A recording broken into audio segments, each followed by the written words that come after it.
Sa simula ng pelikula, ipinakita ang isang war veteran na nagngangalang Ray Francis, nakakabalik lang sa kanyang bansa. Ito na ang huling beses na maglilingkod siya sa militar dahil plano na niyang magretiro at pakasalan ang kanyang kasintahan. Samantala, isang magandang babae na nagngangalang Kelly, ang makikitang nagsasaya sa isang parke sa lungsod.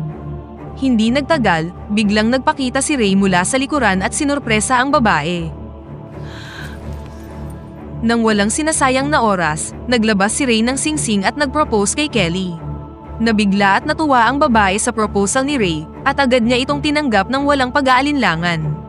Pagkatapos nito, balak na nilang umalis sa parke, ngunit nangyari ang masamang bagay sa kanilang dalawa lalo na para kay Ray. Dalawang lalaki ang biglang lumapit sakay ng isang magarang sasakyan, at ang isa sa mga lalaki na nagngangalang Tim, ay sinubukang bastusin si Kelly.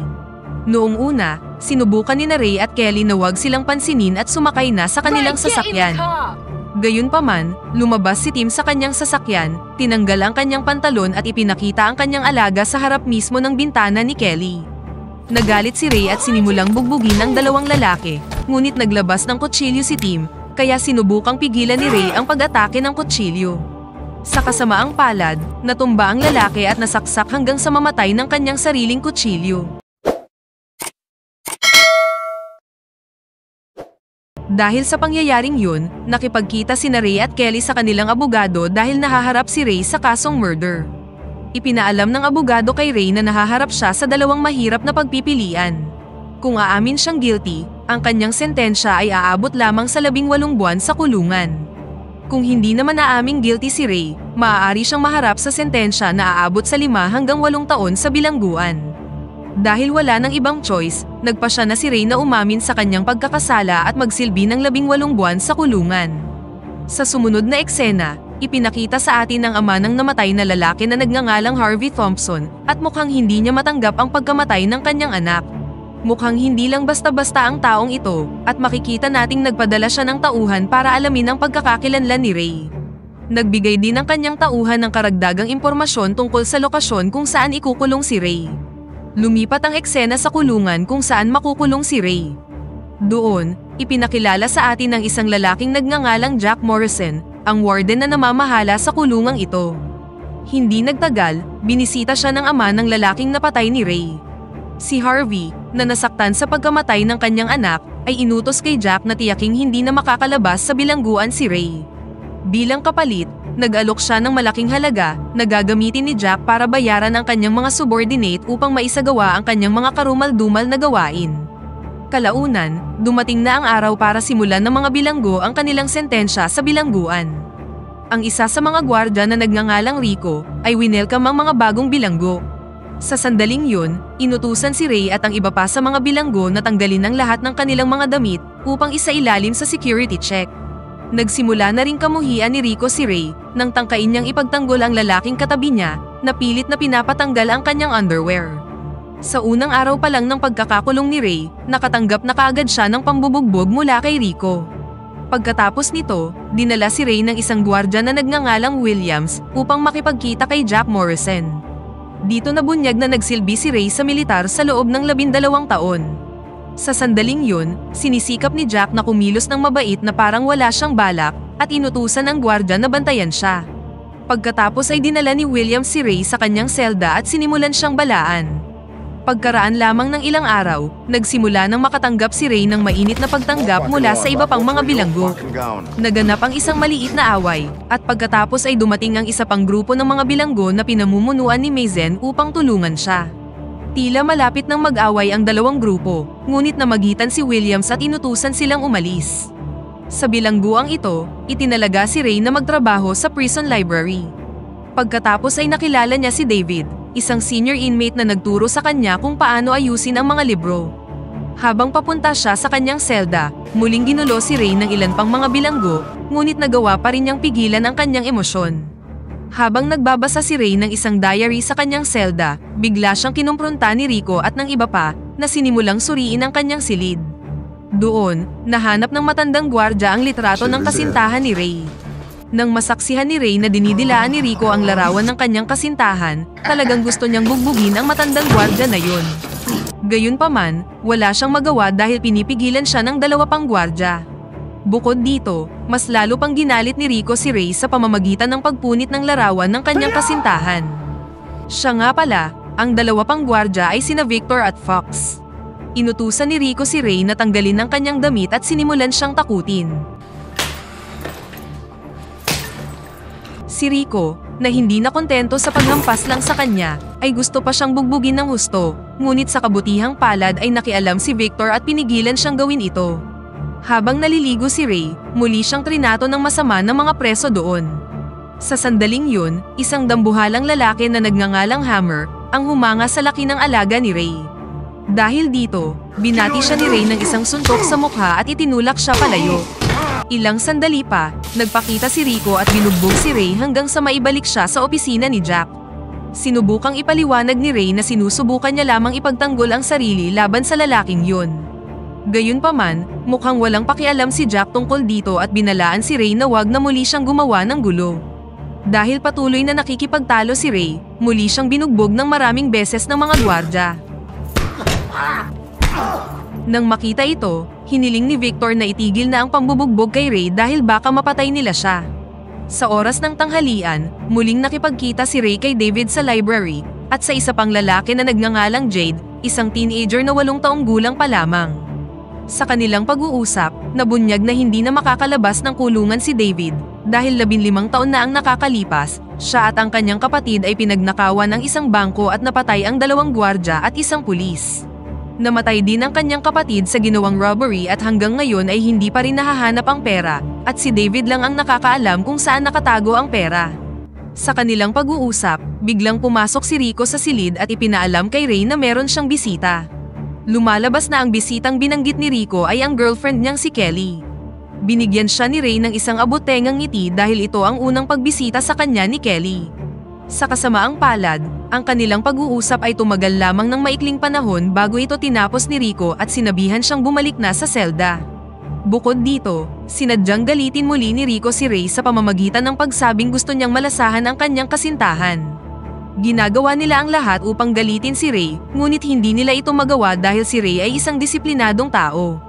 Pagkatapos nito, nakipagkita si Ray kay Mazen at sa kanyang gang habang naglalaro ng baraha. Dahil sa matigas na pag-uugali ni Ray, inalok ni Mazen na poprotektahan siya sa panahon ng kanyang pagkakakulong. Habang nagwo-workout si Jade, kinumpronta siya ng bading na si Hammer, ang lalaking nanggulo din kanina kay Ray. Sa kabutihang palad, dumating si Ray at tinulungan si Jade. Agad na namagitan si Williams at pinaghiwalay sila. Sa sumunod na eksena, habang naglilinis ng banyo si Ray, bigla siyang nilapitan ng lalaking nakaaway niya kanina. Sinubukan ng lalaki na maghiganti sa kanya, ngunit hindi man lang pinagpawisan si Ray at madaling natalo ang lalaki. Gaya ng dati, sa tuwing kinakalaban ni Ray ang masasamang preso, agad na nagpapakita si Rico na para bang pinagmamatsyagan niya ang bawat kilos ni Ray. Ngunit sa pagkakataong ito, sumama sa kanya si Jack. Si Jack, na nasuhulan ni Harvey, ay kumuha ng pamalo at ipinasok ito sa likuran ni Ray. Kinabukasan, habang nagtitipon ng 3 bodyguard na nasuhulan ni Jack, sinimulang sabihin ni Victor na ayaw na niyang masangkot sa ginagawa nila. Pagkaalis ni Victor, lumapit sa kanila ang head ng mga gwardya na si Williams at nabunyag na wala siyang kaalam-alam sa mga nangyayari. Pagkatapos ay pinagalitan niya ang mga ito dahil inutusan nila si Ray na maglinis ng banyo, ngayong inatasan niya itong magtrabaho sa library. Pinaalalahanan ni Williams ang kanyang 2 tauhan na huwag gumawa ng anumang desisyon nang wala ang kanyang pahintulot. Pagkatapos ay pumunta sina Rico at Fox kay Jack at ipinaalam sa kanya na nag-back out na si Victor at balak niyang sirain ang kanilang mga plano. Dahil dito, inutos ni Jack na sila na ang bahala kay Victor. Pagkatapos nito, pumunta ang 2 gwardya sa selda ng isang bilanggo at sinimulang suriin ang kanyang higaan. Doon, nakahanap sila ng isang matalas na sandata at umalis na sila doon pagkatapos humingi ng tawad ng bilanggo. Nang naatasang maglinis ng palikuran ng convict na yun, laking gulat niya nang matuklasan ang walang buhay na katawan ni Victor. Hindi nagtagal, dumating sina Rico at Fox at lumalabas na ito ay isang premeditated murder. Inakusahan nila ang bilanggo na may dalang matalas na sandata bilang ang killer. Samantala sa prison yard, nakaupo si Ray kasama si David at sinubukan siyang tanungin tungkol kay Mazen. Pinaalam ni David na si Mazen ay isang bigating tao dito dahil siya ang nagpapatakbo ng sindikato ng droga mula sa loob ng bilangguan at meron siyang sariling gang. Napansin ng grupo ni Mazen ang kanilang pag-uusap at lumapit sila kina Ray at David. Binalaan ni Mazen si Ray na mag-ingat sa kung aling panig ang kanyang pipiliin sa bilangguan. Habang naliligo sina Ray at David, biglang dumating ang grupo ni Mazen at pinagsasaksak ang lalaking nakaaway noon ni Ray sa banyo. Lumalabas na ang lalaking ito ay isa sa mga karibal na gang ni Mazen. Dahil si Ray ang inaakusahang pumatay sa lalaki, agad siyang pumunta sa karibal na gang at ipinaliwanag na wala siyang kinalaman sa pagpatay. I didn't kill anyone. That's the truth. Sa kabilang banda, ang kasintahan ni Ray na si Kelly ay bumalik upang bisitahin si Ray sa pangalawang pagkakataon. Gayunpaman, nakatanggap siya ng hindi patas na pagtrato mula sa dalawang masamang gwardya, kung saan inutos nila kay Kelly na tanggalin ang kanyang mga damit para makapasa sa security check. Dahil 2 linggo na siyang naghihintay para makita muli si Ray, wala siyang naging ibang choice kundi ang sundin ito. Bruh, take it off. You smell nice. Nang nalaman ni Ray ang tungkol dito, labis siyang nagalit ngunit wala siyang magawa sa mga gwardya.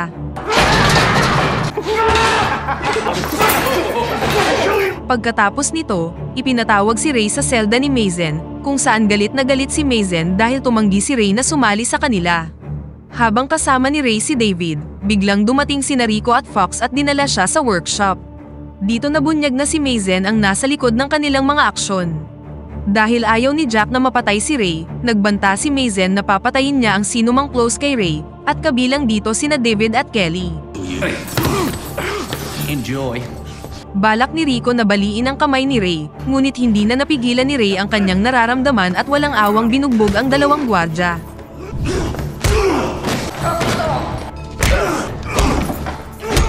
Bilang resulta ng insidenteng ito, pinarusahan si Ray at ikinulong sa madilim na Bartolina. Samantala, pumunta si William sa opisina ni Jack at tinanong kung bakit inutusan ni Jack ang 2 gwardya na dalhin si Ray sa workshop. Gayunpaman, hindi umamin si Jack at pinaalalahanan si Williams na siya ang namamahala sa bilangguan. Sa kabilang banda, trinato si Ray na parang hayop at halos mabaliw na siya pagkatapos ng ilang linggo doon. Matapos magsilbi ng mahabang sentensya sa madilim na Bartolina, sa wakas ay pinahintulutan na siyang makalabas. Sa sandaling ito, inihatid siya palayo ng isa sa mga gwardya na hindi nasuhulan ni Jack. Sinubukang alamin ni Williams mula kay Ray kung ano ang problema, na naging sanhi ng pagtrato sa kanya ng masama ng halos lahat ng tao sa bilangguan. Gayunpaman, walang gustong sabihin si Ray dahil ayaw niyang magtiwala sa sinuman sa kulungan. Matapos gumaling si Ray, gusto pa rin sa kanyang maghiganti ni Mazen, kaya inutusan niya si Jade na saksakin si Ray. Ngunit dahil laging nandyan si Ray para sa kanya, hindi na kayanan ni Jade na saksakin siya. Bilang resulta ng pagtanggi ni Jade, pinatay siya ni Mazen kahit parte na siya ng grupo sa mga oras na yon. Si Ray, na nalamang pinatay ang kanyang kaibigan, ay hindi na napigilan ang kanyang emosyon at dumiretso sa grupo ni Mazen sa prison yard. Matapos talunin ng kalbong kanang kamay gamit lamang ang 3 suntok, ininsulto ni Ray ang mga aksyon ni Mazen nang patayin niya ang kanyang sariling tauhan. Bilang resulta, nakuha ni Ray ang suporta ng iba pang mga bilanggo at hinamon niya si Mazen sa isang one-on-one duel. Si Ray, na merong military background, ay madaling natalo si Mazen. Sa huli, sinakal ni Ray si Mazen at muntik na siyang mapatay. Ngunit nang tumingin siya kay David, umiling siya na nagpapahiwatig na hindi dapat patayin ni Ray ang lalaki. Pagkatapos ay binitawan niya si Mazen, ngunit isang kutsilyo ang biglang nahulog sa tabi ni Mazen. Sinubukan ni Mazen na samantalahin ang sitwasyon upang patayin si Ray mula sa likuran, ngunit hinarangan siya ni David. Sa huli, sinaksak si Mazen ng pinuno ng karibal na grupo hanggang sa mamatay siya. Pagkatapos nito, dinala si Ray ni Williams sa silid ni Jack Morrison, at ipinaliwanag ng warden na pinapalawig niya ang sentensya ni Ray sa bilangguan. Sinumpa siya ni Ray ng mga masasakit na salita at nagawa niyang pukawin ang damdamin ni Jack. Bilang resulta, isiniwalat ni Jack na binayaran siya ng maraming pera ni Harvey upang pigilan si Ray na makalabas sa bilangguan. Gayunpaman, lumalabas na isang bitag lamang ang lahat, at gamit ang mga ebidensyang ito, nagpakita si Williams kasama ang kanyang team at inaresto ang tiwaling Take the warden. warden into custody. Take the cuffs off right now. You're not the boss anymore! Sina Rico at Fox, ang pinakamasama sa mga gwardya, ay inaresto rin ng pulisya. Nang matapos ang lahat, pinuntahan ni Ray si David na nabunyag na buhay pa. Sa puntong ito, sinabi sa kanya ni David ang lokasyon ng ninakaw na pera na kanyang itinago. Hiniling niya kay Ray na kunin ang pera at magsimula ng isang masayang bagong buhay. Dagdag pa dito, sinabi rin ni David kung gaano niya namimiss ang kanyang anak at hiniling kay Ray na bigyan siya ng isang bag ng pera.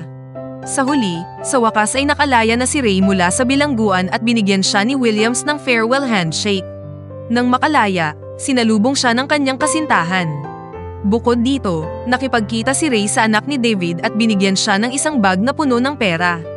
Nang malapit na siyang umalis, sinabihan niya ang anak ni David na bisitahin ang kanyang ama na miss na siya. Sa huling eksena, makikita si Williams na nagbibigay instruksyon sa mga bagong bilanggo na isuot ang damit pangkulungan.